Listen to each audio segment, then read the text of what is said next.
The air over the Rainwood at dawn was a long, low exhalation of salt-tinged mist, and Sir John Fossaway felt it cling to his beard as he guided his bay gelding along the narrow hunter's track. The trees here were older than Storm's End, older than the Conqueror's Line, their trunks swollen and ridged like the knuckles of forgotten gods. Somewhere above the unseen canopy, seabirds screamed a warning he could not translate, but the ground tried to speak in another tongue entirely. A faint tremor, no more than the shiver of a drawn breath, rippled up through the loam and into his boots.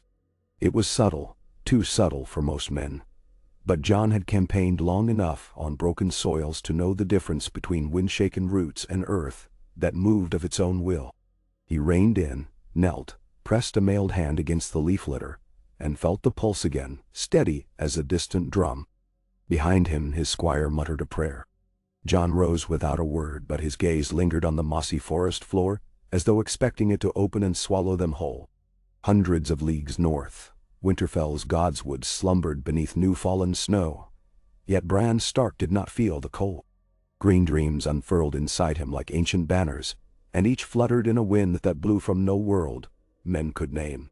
He saw a ring of weirwood giants on an isle smaller than a farmer's field. Their faces, carved and bleeding, glimmered crimson under moonlight that hissed against black water. Children, the true and secret children of the elder races, stood at the roots, skin dappled, eyes aglow, Leaf among them, and a score whose names lived only in Crowhaunt whispers. They chanted in the old tongue, weaving syllables backward and under, braiding sound with stone. Bran felt a tremor there too, but not in soil. It vibrated inside the bones of the world, rattling the lattice that held rivers to their beds and shores to their shapes. He tried to call out, to ask what they did, but his own voice returned as a raven's croak. When he woke beneath Winterfell's heart tree, snowflakes melted in his hair like vanishing runes, and the words Leaf had carved in his dream throbbed behind his eyes. The hammer shall fall again. Word of tremors, even slight ones, could rattle coin from a cautious master, so by twilight Fleabottom seethed with murmurs. Arya Stark, answering to no name at all, drifted through the rancid alleys with her cloak drawn tight and her ears wider than any spy's purse. She heard harbor hands swear that tides no man had seen were climbing the pilings in the dark, that the black water's current reversed for heartbeat lengths, then righted itself like a drunken brute. Fishwives spoke of flounder, found gasping in streets that had never known seawater. Others laughed. There had always been tales to loosen ale, but Arya stored each word the way her father once stored ledgers, weighed, catalogued, compared. In the Red Keep, Queen Regent Cersei Lannister paced between columns of Malarian marble, ignoring the slow-eyed maid who recited the daily brief. The girl's list of small-folk superstitions was princeling long, yet Cersei's mind snagged on a single phrase. The ground is breathing. She dismissed the maid, swallowed a cup of Dornish red, and sent Qyburn to his cobweb laboratory with orders to discover whether stone could truly draw breath, and if so, how to choke it. The Citadel's night candle burned low, when Samwell Tarly's quill scratched its final line beneath a worm-eaten fragment of the Sunset Chronicle. 7,000 years passed, if maesters trusted the old counts. Earthquakes had sundered the arm of Dorne, turning a land bridge into a stain of fractured islets. Legends called it the Hammer of the Waters, a spell wrought by the children of the forest to halt the first men's advance. Most archmaesters declared it a convenient myth, but Sam's fingers trembled on the parchment. Earlier that day, a raven from Storm's End bore rumor of tremors along the south coast, and now, a second bird perched outside his window.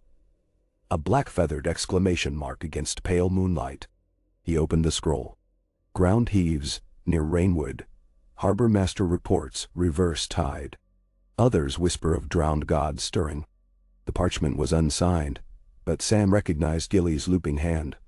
She was safe in Tarth, yet even there the sea was murmuring. On the stepstones, Euron Greyjoy watched surf explode against jagged rocks, the way a king might watch tourneys, for sport and slaughter both. Salt spray crusted in his beard. His lips tasted of iron. 2 maesters he'd taken from a captured Taroshi cog knelt nearby, wrists chafed bloody by hemp cords. They babbled of fault lines and abyssal vents, of perils to shipping routes. But Euron's mind nested elsewhere. In the salt, dark corridors where drowned gods muttered of deep places, men were never meant to walk. He promised the maesters freedom if they spoke true. Could tremors like these split stone enough to swallow a city? They swore it might be possible, given the right convergence of tides, moon, and malice. Euron laughed, tossed them each a broken link from their own chain, and ordered them flung into the surf. "Tell your copper-clad gods how deep my questions run," he called above the roar, listening for the ocean's reply. Tyrion Lannister stood on Meereen's eastern battlements, wine steaming in the cool desert night, and listened to Quaithe of the Shadow recount an omen born on wind and dust. "When the earth quakes in the land where dragons once slept," she intoned, "a city of lions will drown." Tyrion's first thought was of Casterly Rock, but the phrase City of Lions grew a second main: King's Landing, with its golden lion banners flapping from the Red Keep's towers. Dragons had indeed slept there in crumbling pits, and their bones still whispered beneath the streets. He felt a pang for Jaime, and yes, even for Cersei, followed instantly by self-disgust. Then, determination. If the rumors were true, knowledge might be more potent than wildfire. He ordered a scribe to copy every Valyrian fragment on tectonic sorcery, binding them for the next ship west. If he could not save his sister's intrigues from her own folly, perhaps he might save the small folk who would drown with her. Far below the wall, in the watery bowels of the neck, Meera Reed guided her skiff through curtains of ghost grass, while her father, Howland, chanted softly in words older than steel. The Crannogman's voice blended with the swamp's symphony of frogs and unseen wings. Roots here were thick as wrestling pythons, weaving banks into labyrinths. Howland paused, dipped his paddle, and pointed. A ring of weirwood saplings, ivory skin, blood-red leaves, eyes closed as though in prayer, circled a pool so dark it swallowed torchlight. "They are waking the hammer," he whispered. "The roots carry the warning from the Isle of Faces to every living tree. Stone will crack, tides will swallow, and the face of Westeros will change again." Meera, thinking of the high walls of King's Landing and the teeming masses within, felt a chill that even the stagnant water could not grant. "We must send word," she said. Her father shook his head. "We must decide whether men deserve saving." Not all in King's Landing slept poorly. In the manse of the Master of Ships, Grand Admiral Orain Waters dreamed of salt-soaked glory. His new galleys, lean as spearheads, rocked at anchor under the moon, and he imagined them slicing across a still bay at dawn. Yet the dream soured. Waves reared like mountains, timbers groaned, hulls snapped like kindling. He woke slick with sweat, heart battering ribs like a trapped gull. Outside, a hush lay over the city, but he swore the brick floor beneath his mattress throbbed to a rhythm older than nightmares. He dressed, strode to the harbor, and found sailors muttering that anchor chains had twitched though no wind stirred. Their eyes pleaded for answers he did not have. He remembered Qyburn's whispered warning over a cup of autumn fire. Stone moves where spells guide it. Orain spat into the dark water and felt it swallow his fear without a ripple. Davos Seaworth guided Black Betha westward from Braavos, a smuggler's instinct pricking like nettles whenever the keel scraped a deeper shadow. Moonlight revealed nothing but silver ribbons on black cloth. Still, the water felt wrong, as though it held its breath. Carried on breeze, the deckhands traded tales from Pentos. An earthquake had rattled Lys. Salt wells bubbled in Myr. Davos had sailed half the world and seen the sea wear countless moods, but never had he felt it wait. He thought of King's Landing, brick, marble, false comfort layered on muddy ground, and wondered whether the capital's fat bells would ring if the sea decided to come visiting uninvited. In the captain's chest lay a letter from Samwell Tarly begging any loyal man to warn the Iron Throne. Davos wished he could read it to the small council tonight, yet a darker hope nestled in his heart. That Cersei Lannister, who'd set wildfire to half a city, might taste a different brand of justice. Leaf stood upon a broad root at the Isle of Faces, arms raised, eyes aflame with green-gold luminescence.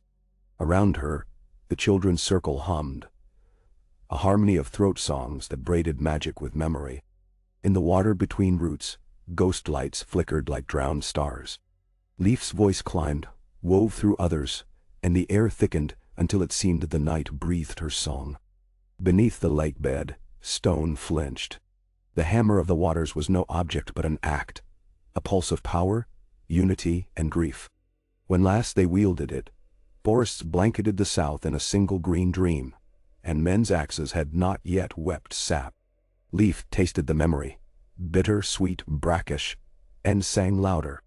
The hammer stirred as a great heart rousing from centuries of slumber, and its first beat was felt by crabs burrowing in the narrow sea, by weirwoods rooted in distant Dorne, even by rats in Casterly dungeons who squeaked at floors that no longer felt steady. In a small stone set high on Dragonstone's windswept ridge, Princess Shireen Baratheon traced Valyrian glyphs in ash, while Melisandre burned fragrant woods. The red woman's eyes, black as night over Asshai, reflected more than flame. "The Lord's fire lives beneath the world," she murmured. "It cracks rock and boils seas. When the cold children knock upon that door, R'hllor's heat will answer." Shireen, scarred cheek glowing orange, asked if King's Landing would truly sink, for letters from the Grand Maester spoke of tremors. Melisandre closed her eyes and saw, in ruby-lit vision, roaring tides smashing crimson walls. Yet prophecy bent like a willow in storm winds. Certainties twisted. "Stones may drown," she said at last, "but fires can be kindled anew upon the water. Nissa bled wood once, and still the sword was drawn." Shireen did not understand, but she felt the island beneath her sigh, a geological exhalation echoing 1,000 miles upriver. Deep beneath the Red Keep, where kings once tethered dragons, Qyburn lit arsenical candles that burned an eerie blue. In that glow, fissures spider-webbed across the floor like thin claws searching blindly. He dropped a willow rod into a crack. Seconds later steam hissed upward, carrying a coppery tang. He tasted it, blood in stone. In his chambers above, seismographs, delicate glass needles, a free city curiosity, scratched erratic ink on vellum. The lines now looked like waves cresting and breaking in frantic succession. Qyburn's curiosity flared brighter than any fear. If the ground intended revolt, he would study its demands. Thought struck him, wildfire caches buried since the Mad King's day. If tremors cracked those pots, he pictured green fire meeting surging seawater, and felt a scientist's thrill. Knowledge, after all, was never wasted, even when kingdoms were. The day the Blackwater's flow halted for the space of 3 heartbeats, 2 men felt it first. One was a fisherman named Garrick, who saw his net drift upriver, away from the bay, carrying silver trout like time itself reversing. The other was Jaime Lannister, halted on the Roserad a league north of the city gate, watching dust rise from cracks, jagged as lightning bolts. Garrick dropped his net and fled inland. Jaime spurred his destrier toward the city he had once hated. Heart thrumming with dread he did not bother naming. He thought of Cersei standing above her court, of Tyrion far away, of a prophecy whispered long ago about lions beneath waves. His golden hand, gleaming in afternoon sun, felt suddenly heavy as an anchor dragging him toward some inevitable depth. At the same hour, the small folk gathered in Cobbler's Square for what passed as a spring festival, a thin excuse to forget debts and hungry children. Jugglers threw flaming torches, singers plucked lutes gone slightly flat, and a man on stilts told ribald tales. Laughter thinned when the cobbles beneath them shuddered. Mugs toppled, torches flicked ash into the crowd, and the man on stilts windmilled as though walking on the shoulders of some invisible beast. Mothers clutched babes, dogs howled. A silence smothered the square before screams erupted like lanced boils. Across the city, bells tolled themselves as bronze tongues smacked shaken walls. Septons called it a tremor, nothing more. But the cobbles did not still. They breathed, rising and falling with a subterranean lung. Varys, reading coded parchment in the subterranean warren he called home, felt dust sift from ceiling stones onto his bare scalp. Dot. He brushed it away, continued deciphering. His little birds from Old Town, the Neck, and the Stepstones chirped the same refrain. The ground wakes, the sea hungers. He thought of the wildfire casks, of the starving poor. of a realm balanced on secrets. Was there a secret large enough to still the earth itself? He doubted it, yet habit forced him to try. He penned a single line to couriers in every port. If water comes, open the gates and let it pass. Better a drowned street than a shattered wall. Whether any lord would heed a eunuch's counsel, he could not know. Meanwhile, beneath the towering Hightower, Marwan the mage pored over jade tablets rescued from a ruin on the Isle of Cedars. They spoke of bone priests who once called mountains to kneel. He compared notation to fresh field reports, stonefish beachings, whirlpools where none had spun before. Marwan laughed, slapped the tablet's edge. The song has begun again, he told no one, and men will dance whether they know the tune or not. He began packing for a voyage north, for the mage intended to speak to the trees themselves or to perish trying. Storm clouds gathered above the crownlands, bruised and seething. Lightning licked the horizon in forking tongues, but thunder lagged, swallowed by some deeper rumble beneath the sea. Fleets riding at anchor pitched against moorings though wind was scarce. Sailors swore they saw glimmers beneath the waves, as if furnace fires burned on the seafloor. Word reached the Iron Throne, but Circe waved it aside. Storms came and went, and the Seven would watch over their capital. Yet when she turned away, her reflection in a gilt mirror quivered, rippling as though viewed through water. In the dungeons, a Targaryen loyalist with nothing left but songs told his jailer of an old prophecy. Fire would be drowned, and from the flood a new dragon would rise. The jailer spat, called him mad, but later, alone, he felt the soggy hay at his feet pulse once, twice, like a heartbeat under the world, and wondered whether madness might be contagious. Night fell. The full moon rose swollen and yellow as a harvesting scythe, and the tides answered. In the narrow strait between Driftmark and Blackwater Bay, water funneled as though drawn by an unseen mouth, revealing barnacle-crusted spires that no chart recorded. Fishermen huddled on decks, whispering prayers. One claimed he saw pale figures standing on the distant Isle of Faces, arms outstretched. Another swore roots burst the water like serpents armored in bark. Atop the King's Road causeway, wagoners felt their wheels sink an inch into hardened dirt. Horses reared, a barrel of oranges tumbled, and juice ran like bright blood. A sellsword cursed the weight, shoved a spoke, and found the wheel did not stick but vibrated. He leapt clear as cracks snaked from the roadbed. They healed almost instantly, leaving the ground smoother, stranger, as though remade beneath their feet. Leaf's circle tightened. The children's song reached a climax both silent and thunderous. A great power coiled under the Isle of Faces, ready to uncoil. Yet the hammer did not fall in one stroke. Power gathered like breath before a scream. They would shape the blow carefully, Leaf promised. Their quarrel was with thrones and keeps, not with rootless innocence. But magic older than oaths had its own hunger, and it remembered blood spilled by bronze swords on leaf-shadowed banks. The hammer would strike as it had before, with indiscriminate force wearing surgical intent like a borrowed mask. In a tower room of the Red Keep, Tommen Baratheon, still king in name, dreamt of kittens paddling through flooded corridors, mewling to be saved. When he woke, tears on his cheeks, Sir Pounce purred at his side. The bed shook, a subtle roll like a cradle. Tommen hugged the cat, whispering promises he did not understand, while far below chamber pots rattled and chandeliers swayed like hanged men. Outside the city, a lone figure approached the mud gate. Howland Reed, mud-caked to girdle height, bearing a reed flute and no weapons. The guards laughed until the ground beneath them lurched, and the towers groaned overhead. When the motion ceased, Reed spoke a single sentence. "Tell your queen that the trees have warned her thrice." He offered no explanation. Only a flute song so mournful, even the gold cloaks fell silent. By the time they fetched a captain, the Crannog man was gone, leaving footprints that filled slowly with brackish seep. Morning broke blood-red. The bay lay strangely calm. Gulls circled but did not land. In the Red Keep's council room, Grand Maester Pycelle scattered seed for his ravens, and found them too restless to feed. Kevin Lannister read fresh reports of collapsed wells in Rosby and cracked cisterns in Duskendale. Sir Harry Swift suggested posting extra guards. Against what? Cersei snapped. Fish. Yet, even she could not ignore the final parchment. Storm's End's maester reported waves cresting the curtain wall at high tide. Storm's End sat on cliffs 40 fathoms above the sea.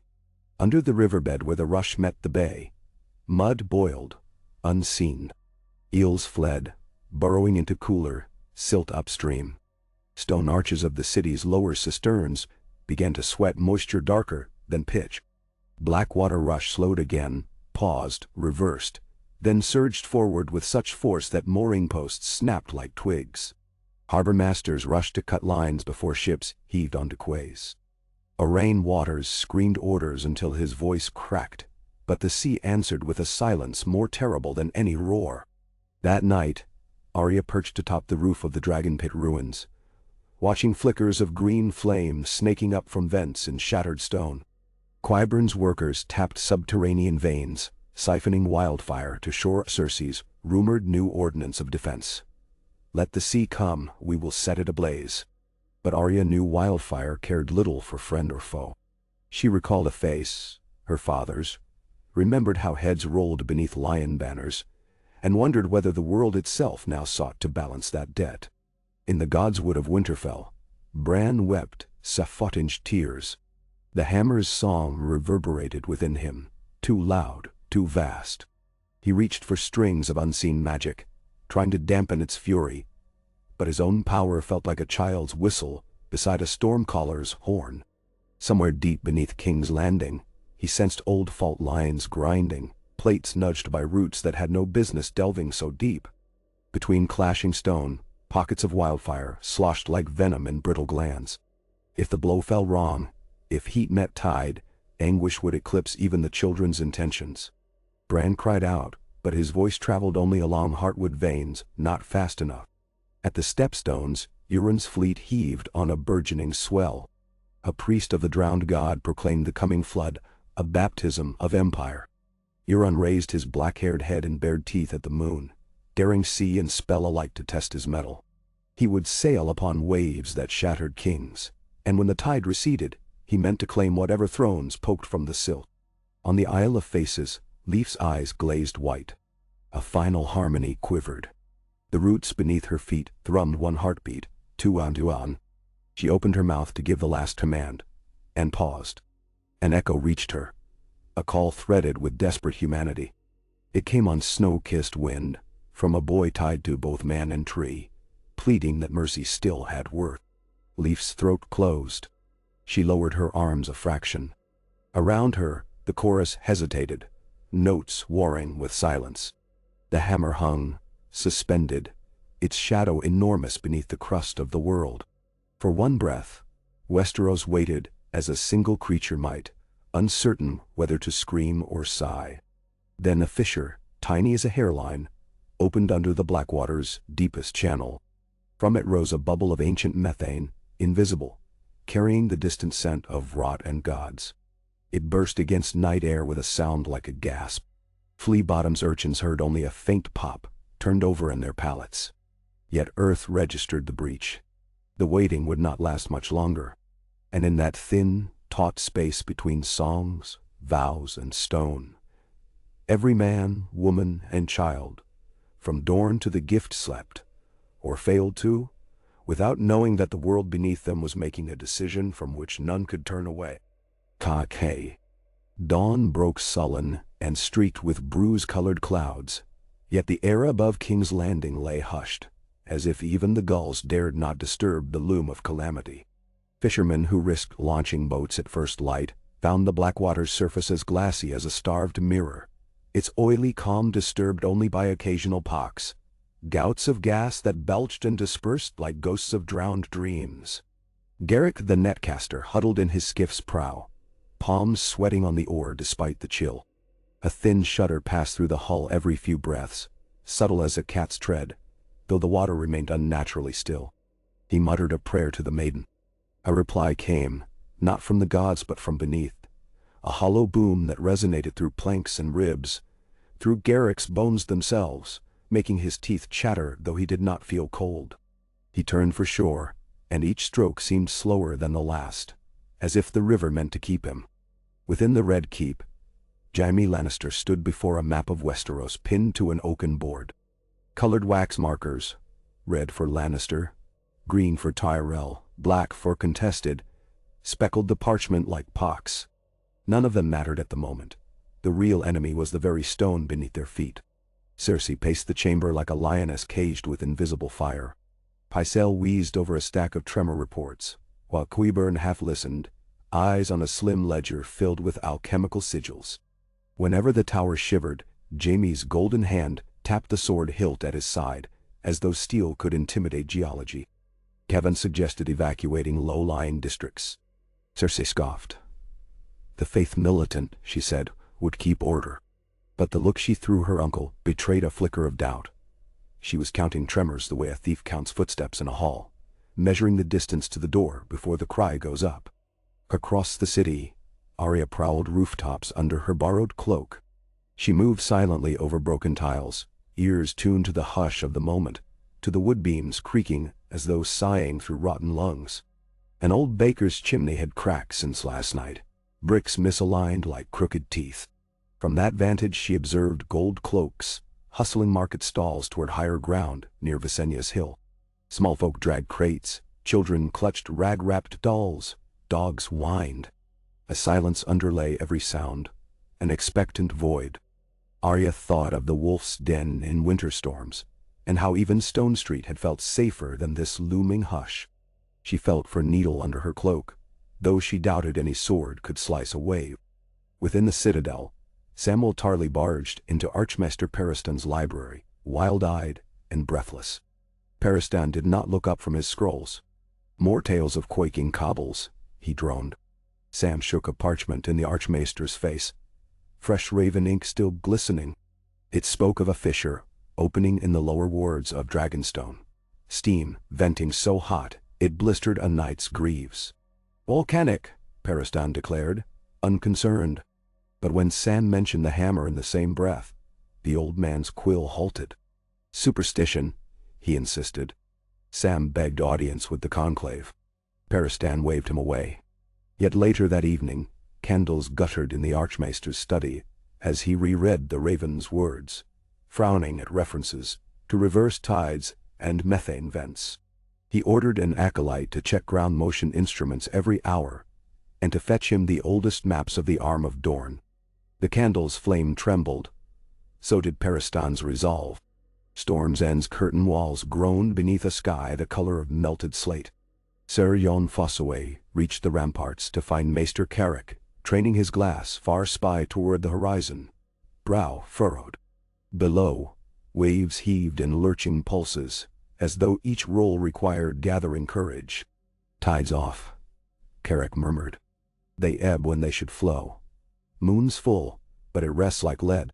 Fossoway watched and felt the wall quiver underfoot, not battering like siege, but humming like a plucked bowstring. He pictured King's Landing far upriver, its mudbrick underbelly weaker than Storm's granite. "Send another raven," Fossoway said. Carrick nodded, but even as the maester penned the warning, he wondered whether ravens could fly fast enough to outrot her. In the Crannogs, Mira Reed steered her skiff toward a nameless hummock, where willows draped low like tattered curtains. Her father stood there, knee-deep in black water, conversing with shadows that moved among the reeds. Mira's skin prickled. Children of the forest, small, bark-skinned, eyes glimmering green, they regarded her with curiosity tempered by sorrow. Leaf emerged, lifted a hand in greeting heavy as farewell. "The hammer waits for one last note," she said. Howland asked whether they truly meant to drown a city. Leaf's gaze flickered with an emotion older than mercy.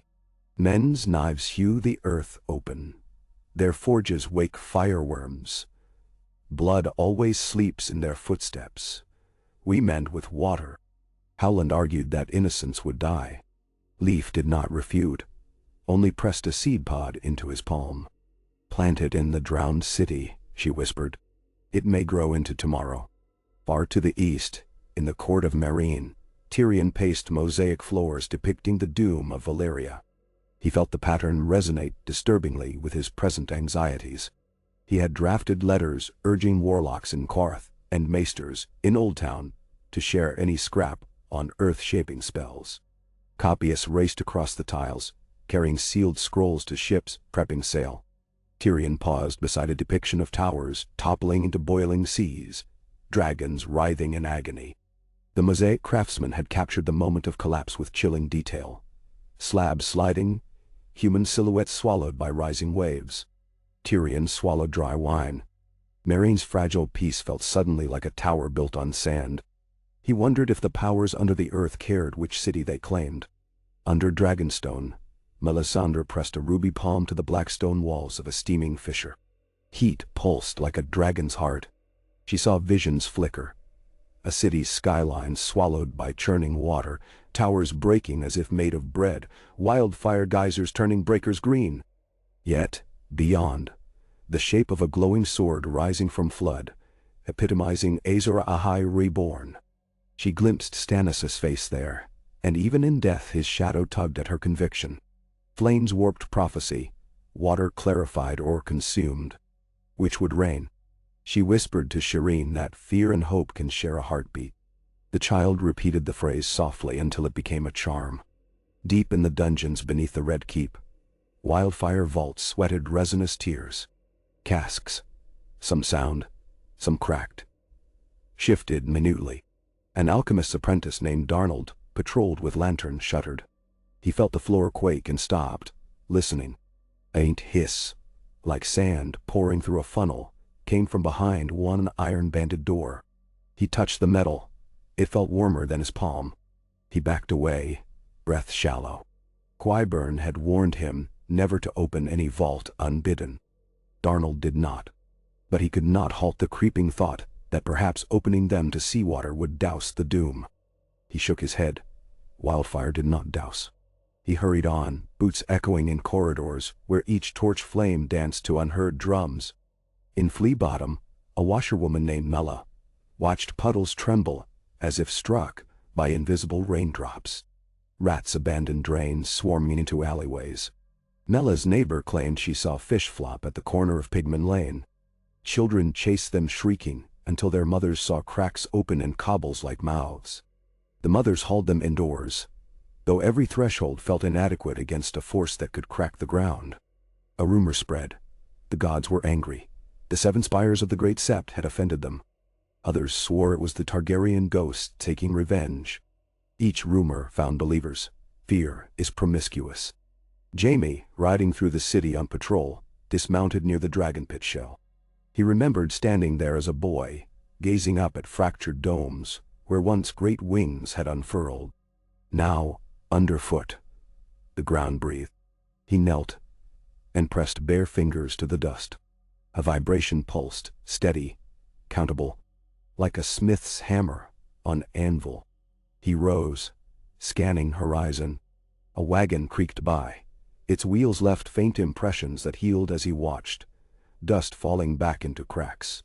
He thought of Bran Stark, of the tower in Winterfell, of how one shove had begun cascading ruination.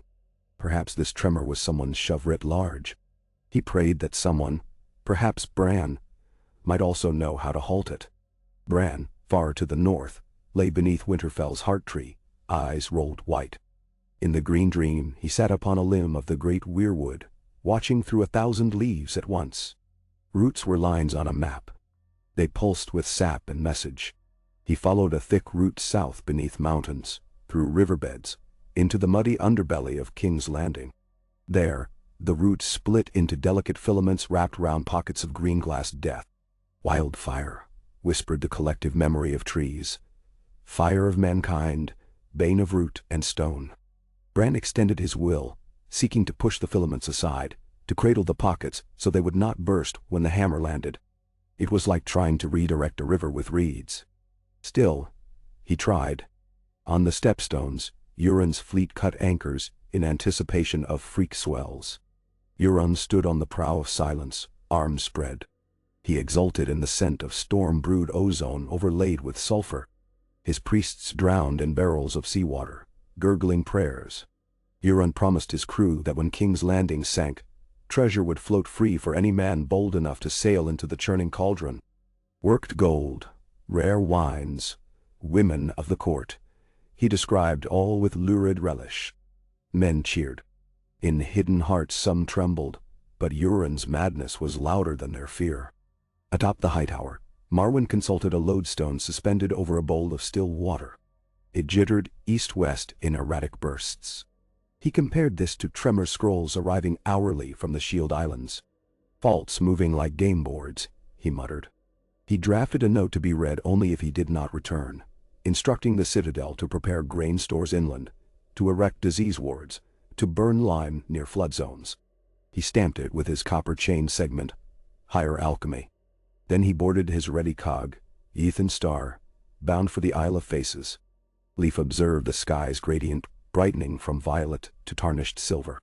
The children had sung all night, weaving tension as a spider spins across a void. Now they waited, each heartbeat a question. She sensed Bran's probing fingers on the lattice of root and stone. Some of the children hissed. Intrusion. Leif hushed them. She felt Bran's plea for mercy swirl like a swallow in the storm. Too many songs have ended in screams, she whispered. Yet perhaps one scream less is worth the slow death of vengeance. She reached through the network, found Bran's presence glowing pale and shivering. Their minds touched, sap and blood exchanging memory. Leif showed him ancient sights, men with bronze swords hacking green women in half, flames devouring groves. Bran showed her children begging bread in Flea Bottom, mothers nursing infants under rat-nibbled eaves. Leif's resolve frayed. She sent a pulse to the chorus. Wait. The earth beneath King's Landing did not wait. Pressure building under the riverbed found weakness. A channel left by forgotten sewer works. Silt sluiced aside, water rushed downward. The river burped a column of fetid bubbles visible from the mud gate. Gatesmen leaned over parapets, gaping. The burp became a hiss. The hiss a roar. For a moment the riverbed sagged like cloth under heavy rain, then sprang back as water surged sideways. Every mooring on the north bank snapped. Ships slewed, hulls grinding. A Braavosi galleass collided with a wharf, smashing barrels of olive oil that spilled like molten amber. Orang Waters, from the deck of Queen Rhaella, saw the river warp, felt the hull heave. He shouted to cut the anchor line. The bosun's knife hacked frantically. Freed, the galley drifted sideways, missing another ship by yards. Pushed to open sea, Orain cried. Rowers bent oars, but the current fought them. One moment dragging seaward, the next sucking upriver toward the heart of the city. Orain realized it was not current, but the riverbed itself, lifting then falling, as though some leviathan tested its back beneath the mud. Within the great sept of Baelor, morning prayer had begun when the alabaster floor shuddered. Chandeliers swung. Crystal prisms splashed rainbows across marble saints. High Septon Staros raised palms, commanding calm, but worshippers bolted. Columns groaned. Pigeons, startled from rafters, wheeled through incense haze. Yet the tremor subsided within breaths, leaving only fear. One septa whispered that the mother had blinked. Stauros resumed prayer, voice louder. Faith, he said, stood firm. But Crack's hairfine traced the tiles at his feet, unnoticed. Varys waddled through torchlit tunnels, mind racing. His little birds chirped tidings of crowd, panic, and dock chaos. He knew the capital perched on mud and secrets. Secrets could drown. He reached a fork where one passage led to a cistern vault. From there, an escape tunnel slanted toward the river. He hesitated. Permissions, loyalties, plots. They weighed nothing if water claimed all. He sent 2 birds to the brothels, gather orphans, prepare to move them to Aegon's high hill. A higher perch might buy hours. Cersei stood on a balcony, goblet trembling in her hand. She stared across rooftops, at plumes of dust rising where chimneys collapsed, at the Blackwater's surface flicking like a serpent's hide. She told herself the city had survived siege, wildfire, and dragons. It would survive water. Yet memory twisted. She saw green fire engulfing the sept, a choice she'd made to drown prophecy in flame. Now flame and water conspired to answer. Her fingers whitened around the cup. Below, Courtiers pretended to chat, glancing skyward as small stones rattled from carved cornices. Jamie reached the lower city, just as a fresh tremor gnashed the cobbles. Horses shrieked. A fishmonger's stall collapsed, sending silver bodies sliding across shaking ground. Jamie dismounted, helping a girl pinned under a beam. His golden hand gouged splinters. The girl stared wide-eyed. "Run uphill," he urged. She fled, clutching a single trout. Jamie surveyed the chaos, every eye white with terror. He saw the mud gate still closed, thought of water piling behind a dam. He barked at the captain. "Open it, and any sluices you have. Let the river pass." The captain balked. Orders were to keep gates shut against rioters. Jamie growled that the alternative was no city to defend. Captain hesitated. Another tremor juddered. Mortar rained. He signaled the winch crew. Chains clanked. Jamie watched the portcullis edge upward, feeling time itself grind with those gears. Bran breathed sap and side wind. He saw the portcullis raising, felt a tiny nod of approval from Leif. Perhaps men did deserve a chance. He focused on the wildfire caches. With dream hands he coaxed roots to shift minutely, easing pressure away from the largest glass jars. He understood little of alchemy, only that heat birthed fire where none should be. If seawater rushed in, jars might cool, but sudden fractures amid tremors could yield cracks that bled flame. He wrapped the jars in coils of root, like swaddling cloth. It was imperfect. Some might still break, but even a handful spared could save thousands. In the Isle of Faces Grove, children of the forest felt Bran's work as vibrations in root speak. Some hissed dissent. Interference. Leif silenced them with a glance. "He asks mercy," she murmured. "We taught them fear. Perhaps we may teach them gratitude." Yet the tension in the earth continued to build, indifferent to compromise. The hammer was a process already begun. Now restraint meant redirecting rather than halting. Leif lifted arms once more, this time guiding power east of the city, toward deep water where jaws of the bay opened wide. If land must drop, let it do so away from stone walls. Beneath the Red Keep, Keyburn studied his seismograph as the ink needle spiked, then settled. He noted directionality, vectors indicating slip along a northeast-southwest fault. He traced this on a map overlaying wildfire vaults. His brow furrowed at their intersection. He fetched a vial of pale liquid, dampening oil discovered in hardstone mines of Lothston, meant to slow chemical reaction in wildfire. But quakes could shatter vials as well. He considered moving the caches. Impossible in time. He returned to his journal, scribbled formulae. Seawater infiltration coefficients versus ignition thresholds. The numbers whispered catastrophe. His lips thinned in satisfaction. Knowledge, once confirmed, had elegance. Afternoon light, slanted copper when a thud reverberated across the bay, felt more than heard. Garrick, now safely ashore, saw the water draw back a yard, then surge forward. Onlookers gasped as the river seemed to inhale. Mudflats surfaced, glistening. Crabs scuttled over sails of stranded boats. Children pointed. Then the water returned with lazy indifference, lapping over quays. It felt like a warning exhaled between clenched teeth. At Storm's End, Maester Carrick observed distant water whiten, then darken in pulses. His spyglass caught momentary distortions along the horizon, as if the sea's back arched. He scribbled amplitude readings, handed them to Sir John Fossaway. John stared at jagged numerals. "Tell me what they mean." Carrick looked up, eyes hollow. "It means the earth under the sea is moving more than the walls of Storm's End." Night arrived turbulent, veiling the city in heavy heat. Lightning spidered across clouds, but thunder rarely followed. Instead, faint rumbles issued from below. In the Red Keep kitchens, pots rattled incessantly. Servants tied chalk charms to doorways. On Visenius Hill, street prophets screamed repentance, urging all to the great sept for salvation, causing a human tide that clogged stairs. Overcrowded, the basilica's columns did not fail, but fear crushed several worshippers. High Septon Stavros cried above the chaos that the seven measured courage tonight. The seven, however, remained silent. In a low attic above the Street of Sisters, Arya knelt before a hidden trapdoor. She had stalked Qyburn's alchemists, mapped their supply routes. Now she traced chalk circles, mirroring the wildfire vaults below, planning sabotage to protect innocents if flames threatened.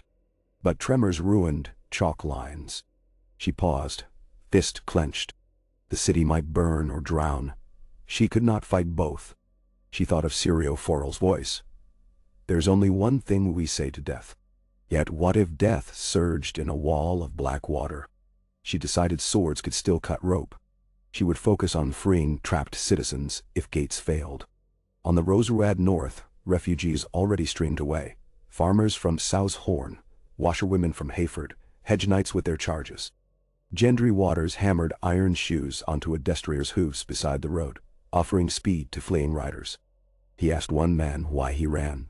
Rivers smell of brimstone, the man said. Stones sing. When stones sing, you pack children first. Gendry felt the ground hum beneath the anvil and nodded silently. Back on the Isle of Faces, Marwen's cog anchored at dusk. The mage rode ashore alone, bearing lantern and staff. He entered the Weirwood circle. Children emerged, not attacking. They sensed his chain links. Iron, lead, silver, Valyrian steel. Vast study. Leaf greeted him by name. Marwen bowed. I would see the spell and know the cost, he said. Leaf replied, the cost is set. We haggle only with death. She led him to the heart pool. Marwen peered into black mirror water. He saw King's Landing as if standing above it. Bricks glowing, streets thronged. Then the vision dove, revealing faults scrawled across bedrock. Pressure built like clenching fists. Marwen straightened, face pale. Strike must fall, Leaf affirmed. But men may yet breathe after. She guided his gaze to an alternate path. Sink a ridge of seabed outside the harbor. Create a trough to swallow the surge, sparing many. Help us shape, she said. Marwen gripped staff, mind racing with geomantic equations. He agreed.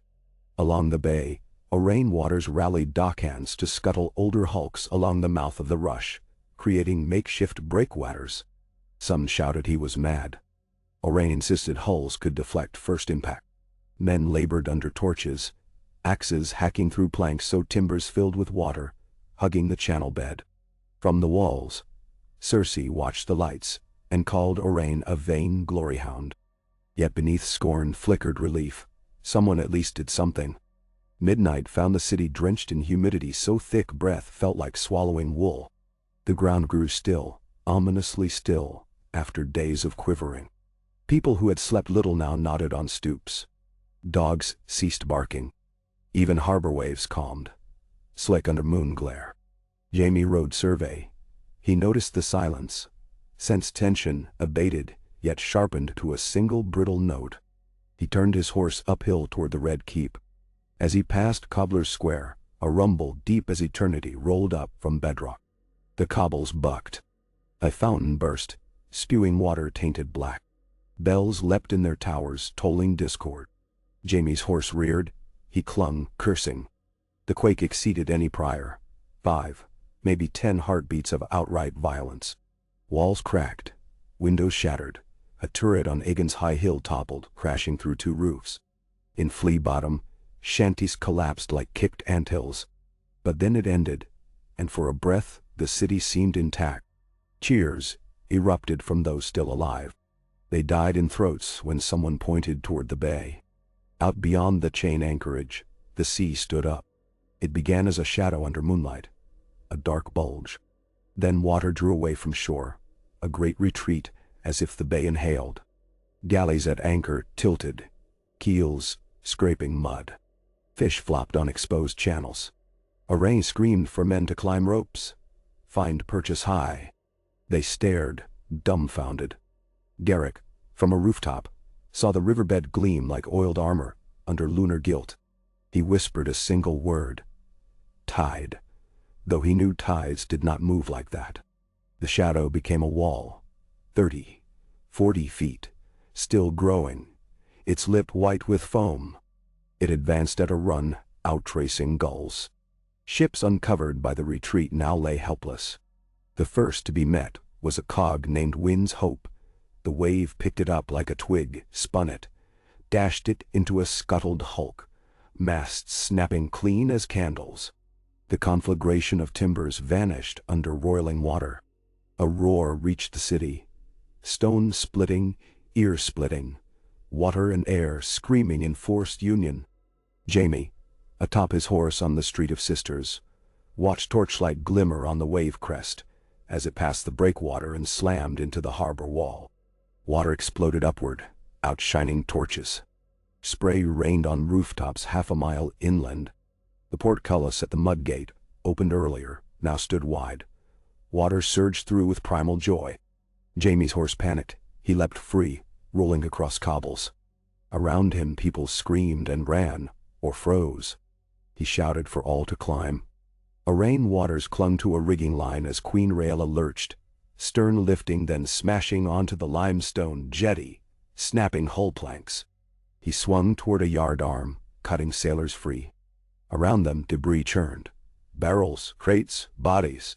He glimpsed lights of the Red Keep still shining, though lower walls were now awash to courtyard height. Beneath those walls, wildfire vaults felt shock waves. Stone flexed, iron bands groaned. Bran sensed it, poured every ounce of will into root sleeves, tightening. One jar cracked. Hiss of escaping vapor met cold river water. A brief green flare flickered then doused. Bran wept. Sap tears on Winterfell's snow. Yet the majority held. Roots thickened, pressing glass to cushion. On the streets, Arya sprinted uphill, pulling a toddler from mud as water frothed at her heels. She felt the force tugging like a giant's hand. She clutched a lamppost, hoisting child and self onto a balcony awning. Water smashed below, surging past, carrying shutters, dead chickens, a harpist broken lute. Cersei stood at the window of Maegor's tower, goblet forgotten. She watched lower courts flood, saw glowing lanterns swirl away, heard the city wail. Part of her raged, at prophets, at nature, at the children she'd lost. Another part whispered that prophecy never promised fire. Drowning fit the Valonqar's hands too. She clenched window ledge until nails split. In the neighborhood of the dragon pit, the ancient dome's remaining ribs groaned as water lapped cracks in the hill's flank. Steam vented where wildfire seep fouled with river. Gases ignited sporadically in emerald tongues. But great conflagration did not come. Bran's precautions held enough. The wave's first assault spent, water withdrew slightly, swirling with wreckage. Streets became canals. Survivors clung to rooftops, balconies, tree limbs uprooted yet buoyant, buoyant. Huddled on Visinia's hill steps, the faith militant lifted torches, forming living beacons. Jamie slogged chest deep to a toppled statue that blocked water like a break. He hauled 2 children onto its base. The golden hand, shining by moon, guided more. The hammer had struck slightly northeast of the harbor mouth, dropping seabed into a sudden trench. This spared full force on the city. Still devastation had come. Leaf watched through root sense. She saw a trough swallowing backwash, mitigating second crest. She exhaled. Around her, children dropped arms, exhausted. Marwyn clutched staff and whispered numeric admiration. Geometry of mercy, he said. But the earth was not yet finished. Secondary quakes rippled, milder, settling. In the Red Keep dungeons, one more wildfire jar cracked. Green vapor hissed into floodwater, igniting briefly. But water volume quenched it. Steam surged up graded floors near the throne room, scalding a guard. Qyburn recorded this calmly, even as servants screamed. By dawn, water stilled, occupying half the lower city like a newly claimed lake. Soft pink light found twisted masts jutting above roofs, corpses tangled in rigging, cats perched on chimney crowns. Survivors began to move, calling names, dragging doors into rafts. Jamie and a squad of gold cloaks commandeered barrels as flotation, ferrying people to higher ground. He saw Arya briefly. Hooded, hauling a rope line. She saw him too. Neither spoke. Cersei summoned council. They convened in damp cloisters with seawater dripping from tapestries. Reports flowed. Maybe 2,000 dead. Whole warehouses gone. but Red Keep intact, Wildfire largely contained. Cersei clutched these small mercies as justification for rule. Qyburn whispered that the hammer blow was abating, aftershocks likely but smaller. Cersei ordered immediate propaganda. 7 spared us, Queen's foresight saved many. Jaime listened, torn between relief and disgust. Beyond the city, Garrett climbed a hill, surveyed devastation. He thought of tales his grandfather told. When stones sing, men must heed. He vowed to leave city life forever. In Winterfell, Bran collapsed, nose bleeding. Mira dabbed his brow. He murmured that the hammer had shown restraint. Many still lived. Mira glanced northward, wondering whether men would now honor the trees. Far south, Leaf knelt, pressing palm to aching root. She whispered, thanks to the boy in the snow. Euron's fleet arrived at daybreak, sails black against coral dawn. He surveyed ruined harbor through spyglass, laughter gusting. Pickings awaited among floating coffers and drowned jewelers. But he also saw galleys regrouping, archers ready. And deeper, he sensed currents wrong, turbulent trenches siphoning water unpredictably. Even madness can tally risk. Euron signaled to circle, pillage outskirts only. As sun rose higher, King's Landing began an inventory of loss and survival. Citizens marveled that fire had not joined flood. Some thanked the Seven. Others claimed dragon ghosts spared them. Still others muttered of children of the forest. Rumor seeds sprouted quickly. Samwell's raven reached the capital just then, containing instructions on seawall reinforcement and quake refuges. A maester up to his ankles in silt read it, blinking. From her balcony, Cersei watched workers lash timbers into new piers on surviving upper quays. The city would rise again, she vowed aloud. Yet she could not shake the image of water-climbing towers, of her reflection rippling like drowned silk. She drained her cup and ordered more stone buttresses along the riverfront, though stone had proved no match for water. Meanwhile, Leaf blew a note on Mira's reed flute, echoing across the aisle. It was a song of endings delayed, of vengeance tempered. The children listened, some crying amber tears. They had wielded the hammer once more, yet withheld its full wrath for the sake of a plea from a boy half-tree himself. Their old grief remained, but a new thread had woven through, the possibility of common survival. On Visenya Hill, Arya perched beside Needle, surveying a city reborn in ruin. She sensed stories shifting like silt, new struggles, new revenges. She smiled thinly and stood, ready for the next dance. Jaime, mud-streaked and weary, ascended the Red Keep stairs to face his sister, to argue for relief missions and grain import. He felt the golden hand heavy but no longer burdensome. He had held children above water, had felt purpose echo louder than guilt. Perhaps even a one-handed lion could help rebuild a city of mud and memories. The sea outside the bay shimmered over the fresh trench, the hammer's footprint. Currents would change. Future sailors would note new reefs. Underwater, silt settled on bones both ancient and new. Above, gulls circled, and on Silence's breaths came the sound of hammers beating wood into rafts, of bricks stacked, of prayers offered.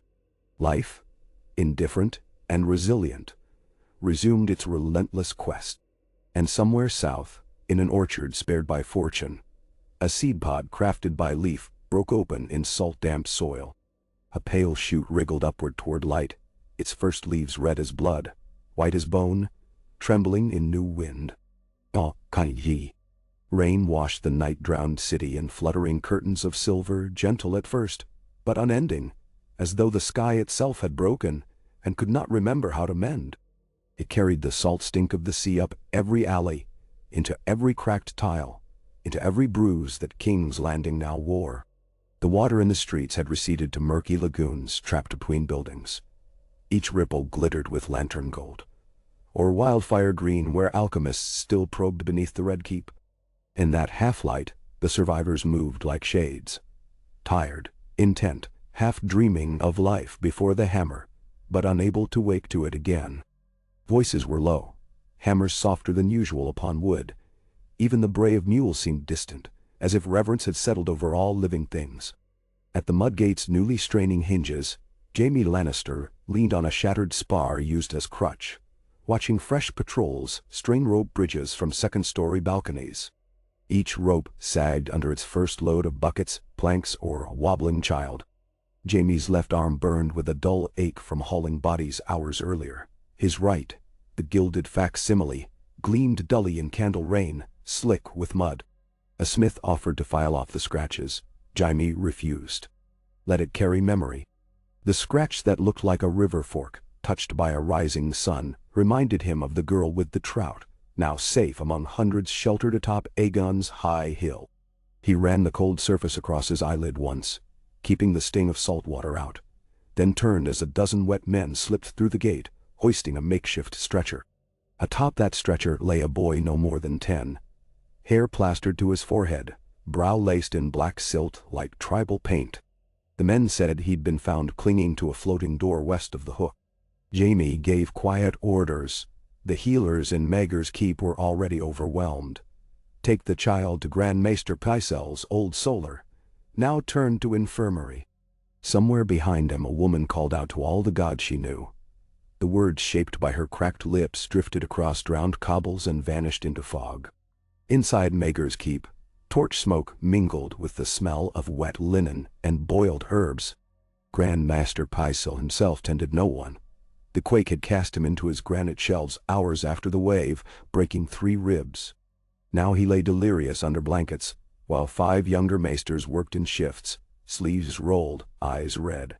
One, a lean reachman named Coleman, lanced a wound on a fisherman's thigh as Queen Cersei strode in, flanked by Qyburn and 2 Queen's Guards scarcely more than boys. Her dress was black damask, hem stained brown from water that lapped the great hall earlier. She inhaled the mingled odors, pursed her lips as if they were personal insults, and demanded numbers. Dead, missing, still fleeing, likely to die. Coleman answered in careful monotone. Qyburn's ink-smudged fingers presented a scroll. Accounts of the Wildfire Vault's condition. 97 intact, 14 cracked but cooling.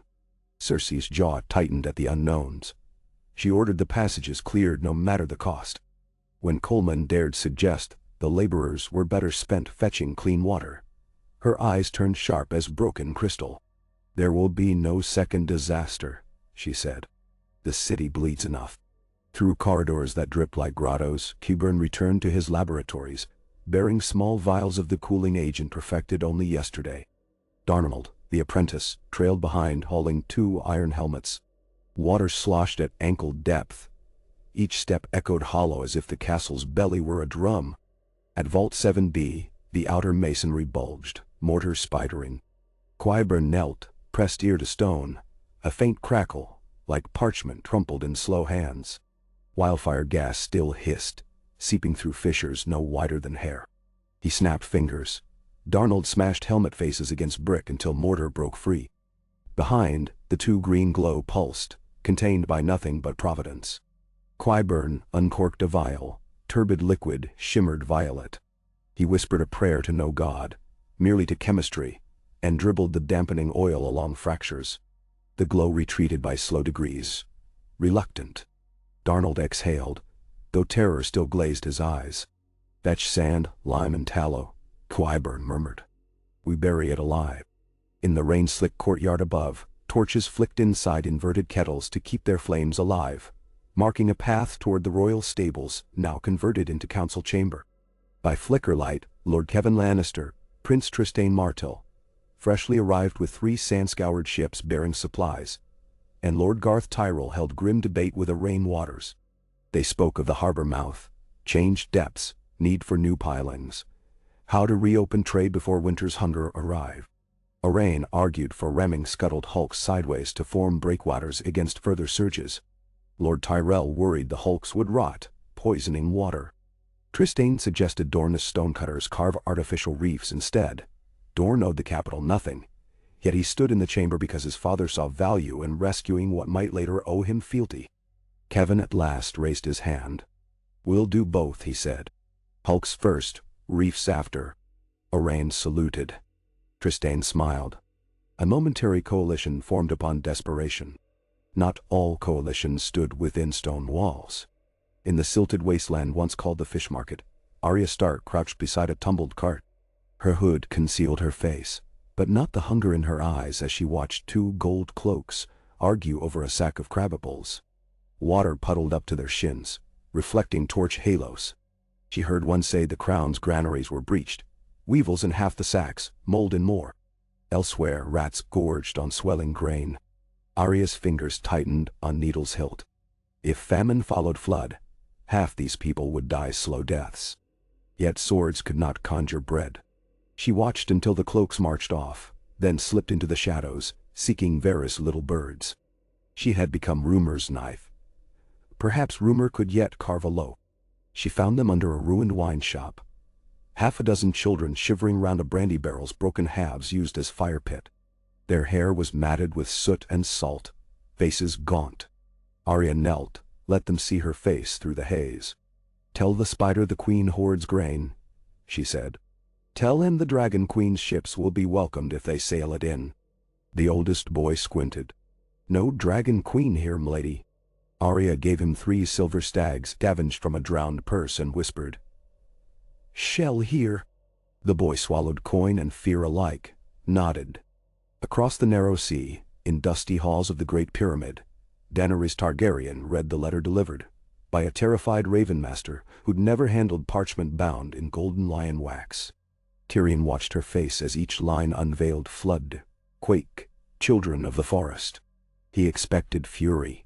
Instead she sighed, setting quill aside. So the capital suffers as Meereen once did. Her counselors murmured, "Chance to seize Westeros while it staggered." But she shook her head. "We will bring food and healers, not swords. If thrones are to be won now, let them be offered." Tyrion allowed himself a breath he did not realize had been holding. 3 nights later, black sails gleamed like wet ravens on the horizon off King's Landing. Not Euron's, those sails bore 3-headed dragons. Panic fluttered along watchtowers, bells clanged warnings. The Dragon Queen sailed with fire amid flood. But these ships slowed outside the bay's changed shelf, anchoring far enough that new trenches did not swallow their keels. Signal lanterns blinked curiously. Parley. Arrayne responded in kind. Cersei watched from her balcony, knuckles white round railing. Jaime advised reply. Kevan insisted. Qyburn warned unknown plague on their decks. But hunger gnawed louder than doubt. The city clamored at gates, demanding grain rumored beyond the horizon.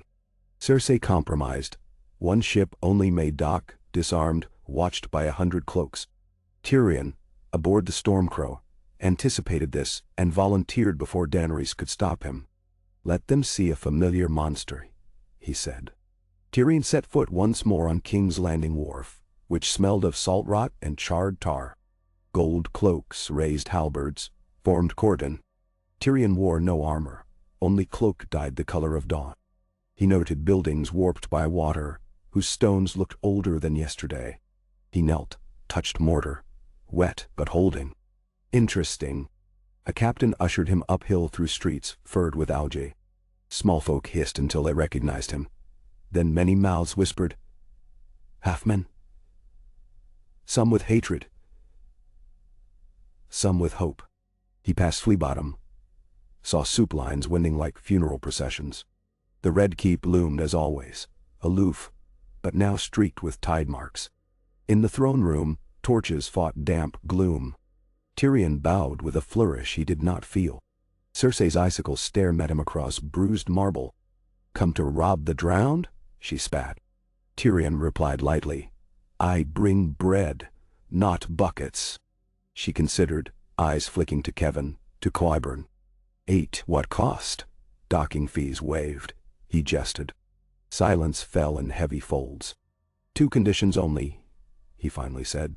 Let food be distributed by neutral hands, not those who crushed the starving riot. And second? Jaime asked. Release the Bakers' Guild from taxes for 1 year. Tyrion said. They will feed you longer than our holds. To Cersei's shock, Kevan nodded. Even Qyburn acknowledged logic. She swallowed venom. Dawn. For now. All night, sacks of grain formed human chains from dragon ships, through knee-deep slime to granaries on higher ground. On deck of Beleriand's wake, Missandei counted each one, quill flying.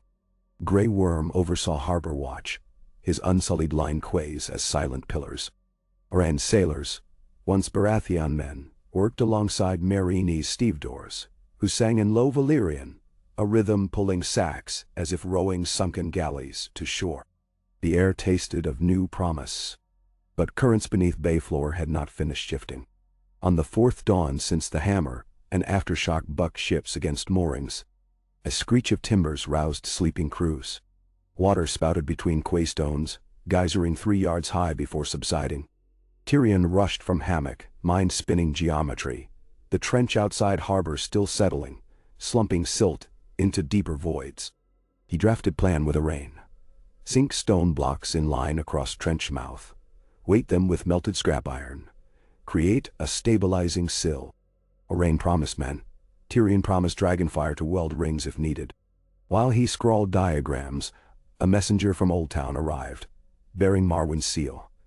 The mage had remained on Isle of Faces, studying fracture lines, predicting further slippage unless root magic wove living buttresses under the base shell. Message ended with suggestion. Plant weirwood cuttings along Blackwater Bank immediately. Roots would seek kin-knit soil. Tyrion shared it with Sam, who had crossed on same ship as messenger.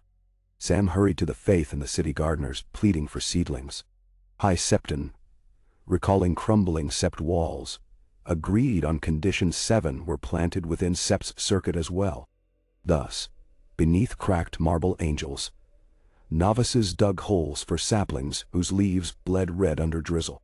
Atop Winterfell's battlements, Bran watched all this through Weirnet vision. Each sapling's planting felt like a thin thread, anchored to a frayed cloth. He dared not relax.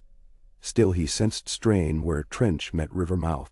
He directed unseen roots to twist, strengthening nets around wildfire vaults. Yet deeper still, he sensed something ancient, stirring. Beneath the rubble of the arm of Dorne, faults reawakened by the hammer's echo. If those faults pulled too far, storms of earth could ripple northward. He sent raven thoughts to Leaf. She answered in scent. We know, we weave.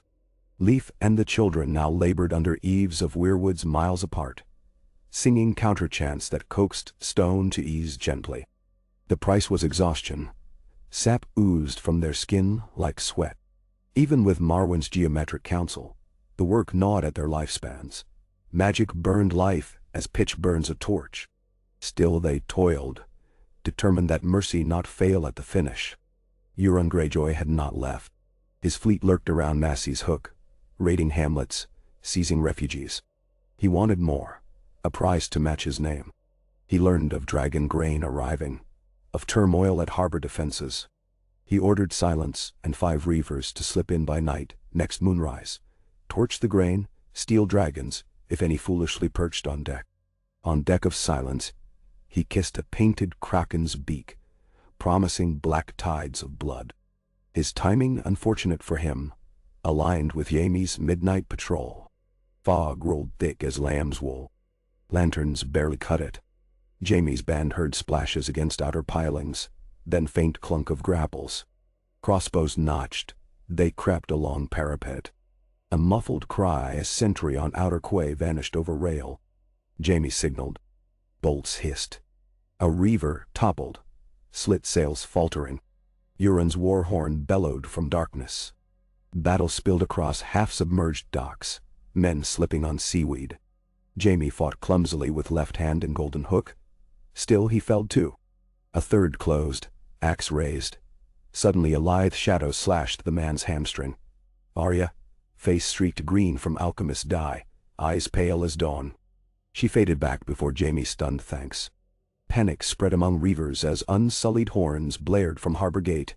Grey Worm led phalanx down causeway, shields glimmering in moon. Euron, seeing odds shift, ordered retreat, but not before hurling a black iron grenade onto a dragon grain barge. Flames erupted orange. Wooden planks sizzled. Jaime shouted for buckets. Rain helped, but grain was lost.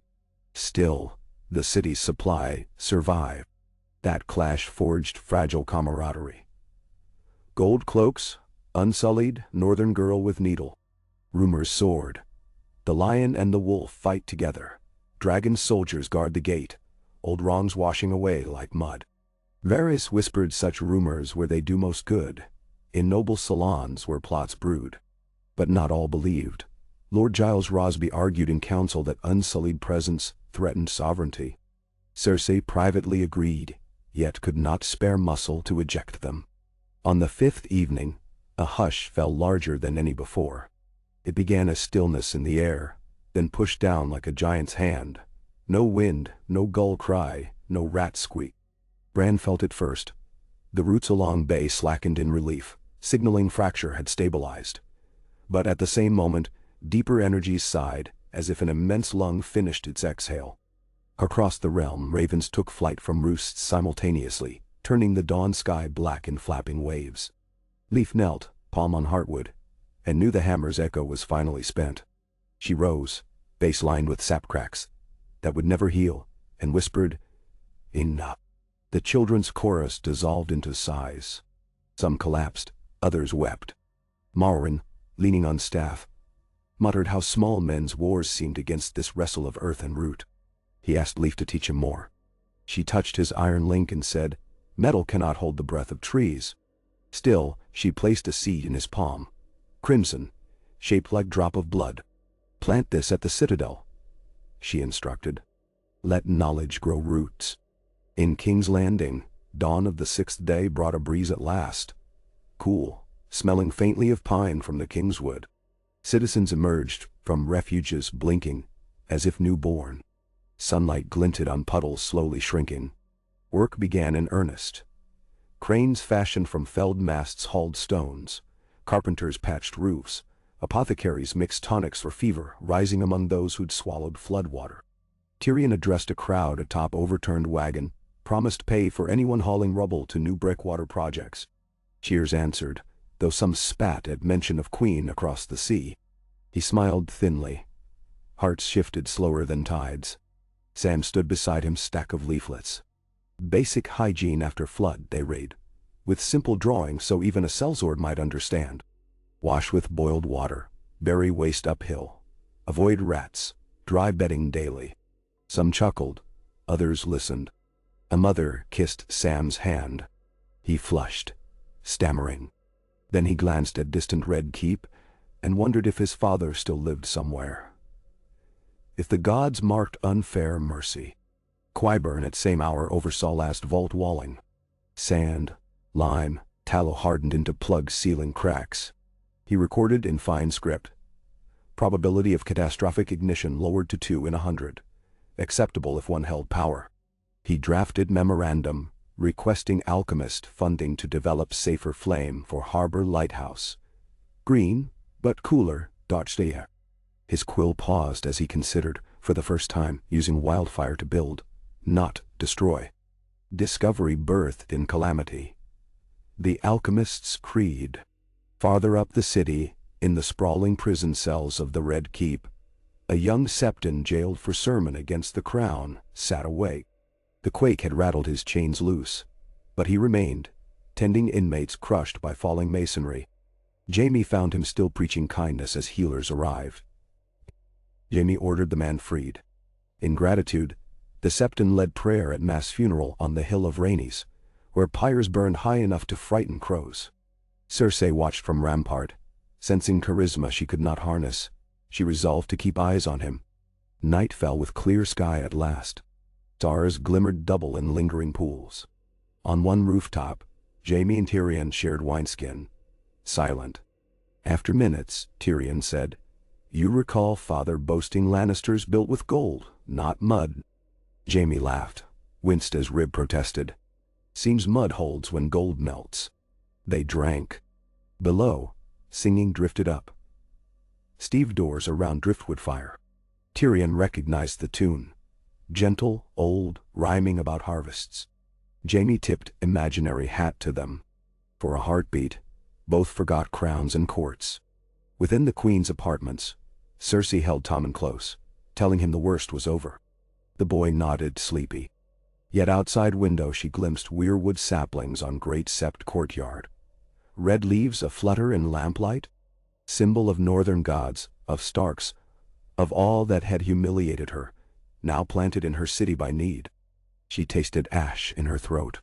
She whispered, "They will not take root," but heard in the wind a rustle like distant laughter. Meanwhile, on the stepstones, your unnursed ambition. Loss of raiding party stung, but rumor of trenches brimming with artifacts from collapsed seabed reached his spies. He summoned divers, promised fortunes for relics, Valyrian steel lost since doom, gems once buried in silt. He would harvest the hammer's leavings, forging legend. Among spoils perhaps some weapon stranger than dragonfire. Dorne's envoy, Trystane, wrote to Sunspear. City open to alliances, queen vulnerable to gratitude. He suggested sending water engineers to help design aqueducts, gaining foothold in capital politics. His quill paused. He thought of Myrcella, once promised to him, now dead. He dipped pen again, adding postscript. Let our aid carry her memory. In Meereen, Daenerys boarded her flagship, Balerian's Grace, with retinue. She would sail within a fortnight, leaving Hesser to govern. Her last act before departure. Freeing last of the great master hostages, proclaiming their debts paid by a city, overseas now in need. Some advisers called it folly. She answered, mercy does not diminish when shared. When her fleet weighed anchor, banners snapped.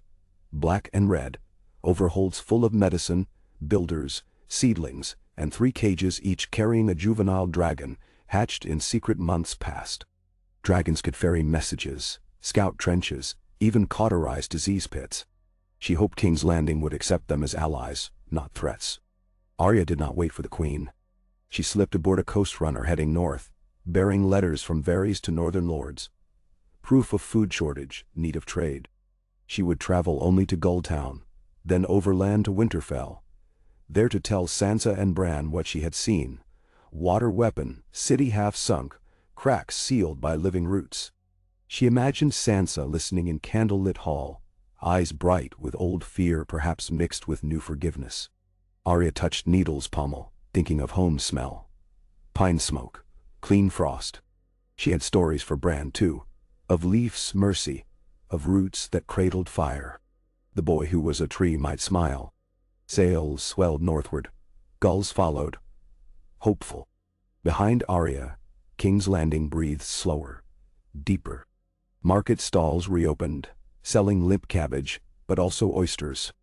Children played in puddles now shrinking to dull mirrors. The weirwood saplings' leaves turned with dawn breeze, crimson gleam winking like small fires that promised warmth, not destruction.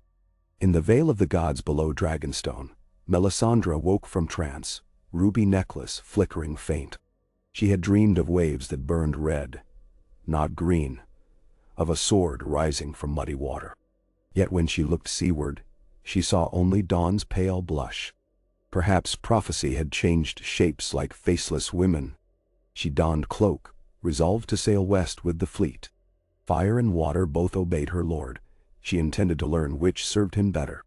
That same dawn, on Isle of Faces, Marwyn planted the bloodseed in a patch of black soil warmed by sunrise. He said ancient words taught by Leaf, then recited Archmaester's creed under breath. Truth, in all things. Sap surged. Tiny leaves unfurled during his last syllable. He watched, awed. A living thesis sprouted, that worlds of men and root might interweave without axe or flame. He took up staff, boarded boat for Old Town, mind-churning lectures that would scandalize conclave. 17 days after the hammer, King's Landing recorded the first birth since catastrophe. A girl born in Toppled House near Hook. Midwives named her Morella, meaning sea dove. Queen Cersei sent a gold coin. High Septon baptized child in bucket of boiled river water, symbolizing union of flood and faith. Bard seized tale. Songs of sea doves spread upriver faster than plague rumors. Hope tastes sweet after brine. But hope does not erase ambition. In Council Hall, Lord Giles Rosby plotted motion to bar Unsullied from walls once grain unloaded. Lord Harry Swift whispered of raising new tax to fund Dyke. Qyburn calculated tonnage of dampened wildfire for potential sale to Pentoshi cell sales. Tyrion watched wheels spin, poured wine, and pondered whether disaster taught nothing. Yet when he stepped outside and saw fishermen hauling nets from new shallows teeming with silver fluke, he allowed a slimmer of faith. Sometimes catastrophe shifted bounty too. Bran felt those nets as faint tug on web of life. He smiled weakly. The strain behind his eyes eased. Sap stopped seeping. He told Meera that the world below King's Landing no longer screamed. Roots would hold if tended. Meera squeezed his hand. Spring inside Winterfell had come early, she said. Free of White Walkers, free of fear. They would plant more trees. Bran closed his eyes, drifted into Green Dream where he saw Morella grow, chasing gulls along rebuilt quays edged with pale weirwood boardwalks. He saw dragons skimming waves, their riders waving to fisherfolk. He saw Euron's kraken banner sinking beneath storms conjured by its own bloodlust. He saw weirwood leaves rustling over market stalls, and people of many sigils sitting together on stone benches, no longer cracked. Leaf, hiking a moss path lit by fireflies, sensed Bran's dream and added her own. Children of the forest walking openly among men one day, showing where to plant, when to fell. Not tomorrow, but someday. She smiled, the sap cracks at her cheeks softening, and disappeared beneath arch of living vines. Night again over Capital. Stars, bright, where no lantern dared burn. Jaime patrolled walls newly buttressed by barrels filled with rubble. He leaned on parapet, gazed across water shimmering moonlight. The trench outside mouth looked like a scar healing, wavelets kissing edges gently.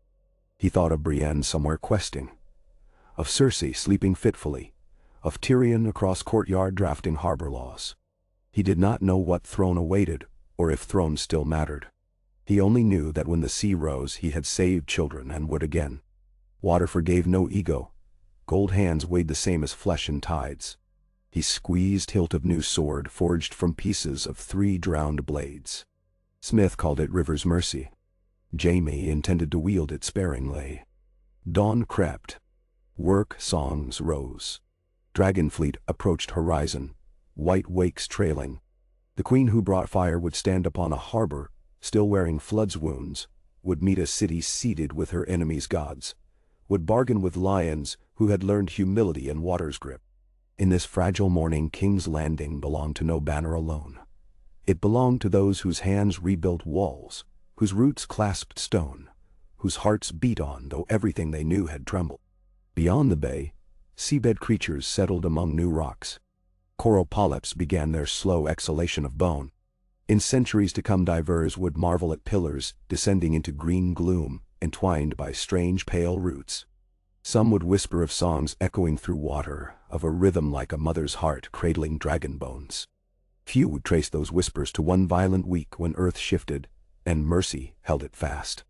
But for now, the rumble of carts on drying streets, the creak of cranes, the steady thrum of unsullied spears tapping cadence for laborers, these were the sounds of a city alive. Above them weirwood leaves whispered, catching sunlight, their shadows dappling mud bricks with shapes of blood and bone interwoven.